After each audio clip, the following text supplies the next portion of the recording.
brothers and sisters, welcome back again sa ating sharing for bread of God. In the name of the Father, and to the Son, and to the Holy Spirit. Amen. Lord, thank you so much sa mga biyaya na ibinigay mo sa akin, sa mga pagprotekta, kapagmamahal mo sa akin. Lord, maraming salamat. Lord, thank you sa pagbigay sa akin sa panahon upang makapanaliksik ako sa nakasulat sa Biblia at aking naunawaan ang mga karapat-dapat at aking ibabahagi ito sa aking pag-a-upload sa video na kung saan ito lamang ang aking magawa upang makasama kita sa araw-araw na lahat at makatulong ako sa aking kapwa upang makatalupangod sila sa nagkakarapat-dapat ng gagawin na una, lagi ang Diyos sa buhay. Lord, nagpapasalamat ako sa iyo dahil sa ginagawa mo sa buhay ko, step by step, hindi mo ako pinababayaan dahil isinusuko ko sa iyo ang lahat sa buhay ko. Ikaw lamang ang aking provider, protector, kag tagapagligtas sa kapahamakan. Ganon din, maraming salamat dahil gumaling ako sa aking sakit. Lord, kung ano man ang mga purpose mo, kag plan mo sa buhay ko, sinusunod ko, Lord. At susundin ko kung anong gusto mo. Lord, ikaw na ho ang magdala ng buhay ko dito sa mundo dahil wala ho akong ibang pangarap kundi makasama ka sa buhay na walang hanggan. Yan ho ang aking pangarap sa buhay, Lord, ang makasama ka sa buhay na walang hanggan. Amen. Okay, brothers and sisters,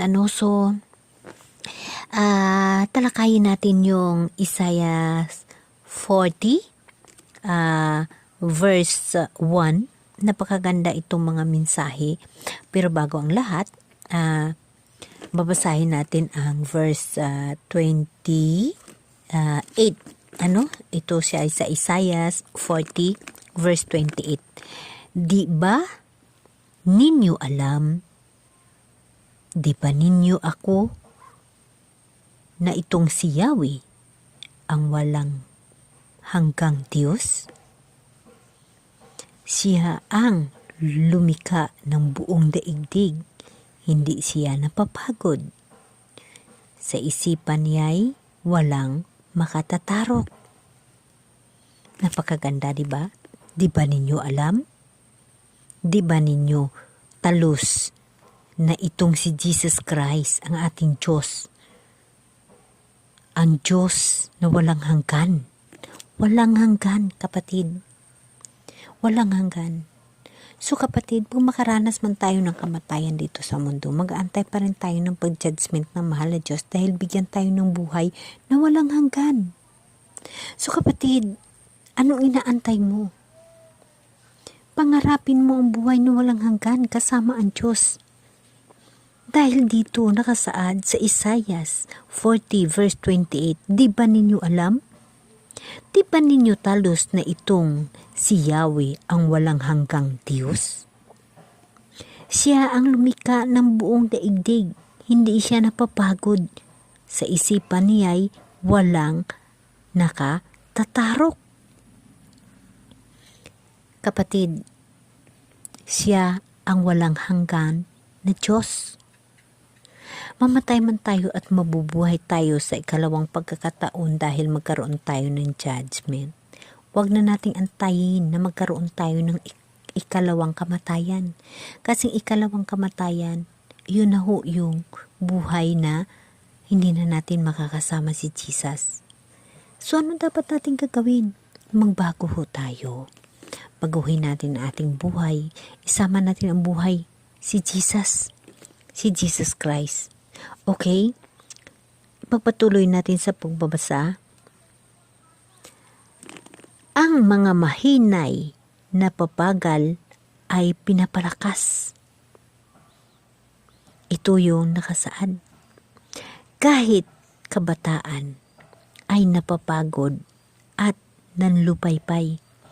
Ngunit ang nagtitiwala kay Yahweh ay panibagong sigla. Ang lakas niya'y matutulad sa walang pagod na pakpak na agila.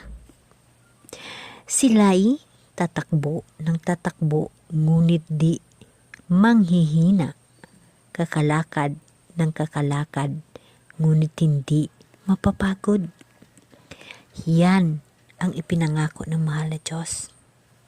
Mahina man ang ating katawan, brothers and sisters, mahina man ang ating katawang tao, ngunit pag malakas ang ating panampalataya, ang kahinaan ho na yan, hindi ho natin naiisip, lumalakas ho tayo. Yun ho, nabis ko sa aking sarili. Refleksyon sa buhay ko. Ako ay isang stroke survivor. Hindi pa ho ako magaling. Mayroon pa akong karamdaman. Mayroon minsan namimigat ang aking katawan. Ngunit hindi ko yun iniisip. Ang iniisip ko lagi si Jesus. Ang iniisip ko lagi ang mahal na Diyos.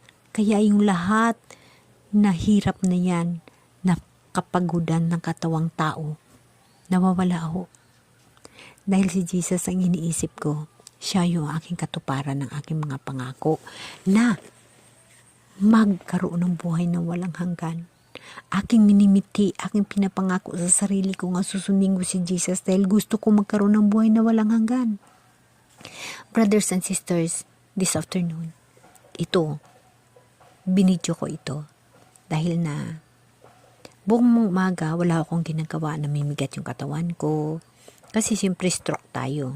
Mayroon talaga yung mga tinatawag nga mga karamdaman. Ngunit yan ay hindi ko binabaling na ay masama ang pakiramdam ko, no. Nababasa ako ng Bible. Kaya hindi ko mararanasan o mararamdaman yung mga bigat ng katawan, ang sama ng katawan, hindi ho. Hanggang sa bigla may nag-text. Sasama ka ba? Sisimba tayo ngayon. So, ang pamimigat ng katawan ko at yung kumbaga yung hindi maganda na pangangatawan, hindi ko iniisip yun. Basta ako'y sasama at ako'y sisimba. Ganun ho ang buhay ng tao pag ang Diyos ay kasama. Hindi mo na iniisip yung masama ang pakiramdam mo. Hindi ka natatakot. Hindi ka matatakot. Kasi nakasaad, huwag kang matatakot. Hindi ka matatakot. Dahil ang Diyos ang kasama mo. Lagi mong tatandaan na kahit ano pa kahirap, kagulo ng sitwasyon, basta kasama mo ang Diyos, huwag kang matakot. Kasi ang Diyos na mismo ang gagawa ng lahat sa buhay mo. Sundin mo lang kung ano ang maganda at kaaya-aya sa paningin ng Diyos. Dahil nababasa ng Diyos ang puso at isipan mo. Kapatid, walang hirap sa buhay pagkasama natin ng Diyos. Lagi natin tatandaan yan. So, brothers and sisters, lagi nating isipin ang buhay na walang hanggan upang magkaroon tayo ng inspirasyon sa buhay at lagi nating kausapin si Jesus. Lagi nating siyang isama sa buhay natin, i-priority natin ng Diyos. Kahit ano pa kabisi tayo sa buhay, kahit ano pa ang pangangailangan natin, kahit ano pa ang mga trials sa buhay natin, huwag ho tayong mag-complain. Lagi lang nating isipin na si Jesus ay kasama natin. Nandyan siya. Ano ba naman yan, kabigat ang problema mo kaysa mundo na ginawa ng Diyos, diba? Kukunti lang yan, wala yan sa kamilingkingan yung mga problema mo. Kailangan lamang ang pagtitiwala mo sa Diyos ang importante. I-priority mo si Jesus, i-priority mo ang mahal na Diyos, i-priority mo ang mahal na Diyos na nagbigay ng buhay sa atin. Kasi yung mga problema na yan, para sa Kanya is napaka-easy lang yan. Basta salig ka sa Kanya o maniwala ka sa Kanya. Ang paniniwala mo, ang panampalataya mo, ang pagsuko mo sa Kanya, isa yan ka makapagaan sa buhay mo dito sa mundo. Yan lagi mong tatandaan. Walang imposible sa Diyos at ang Diyos, nakikita ng Diyos ang puso at isip mo. Alam ng Diyos ang pangangailangan mo at kung anong dapat mong gagawin. Yan ay isa akong saksi sa mga pangyayari sa buhay ko na mula sa Diyos. Naging saksi ako sa kabutihan ng mahal na Diyos, sa Kanyang pagmamahal, sa Kanyang mga mirakulo na aking naaguman sa buhay ko. Naging isa akong saksi sa lahat ng mga ginagawa ng Diyos sa buhay ko na lahat ho ay pinoprovide niya step by step dahil naniniwala ako sa Kanya at ako'y nagtitiwala. Isinusuko ko sa mahal na Diyos ang lahat-lahat sa buhay ko.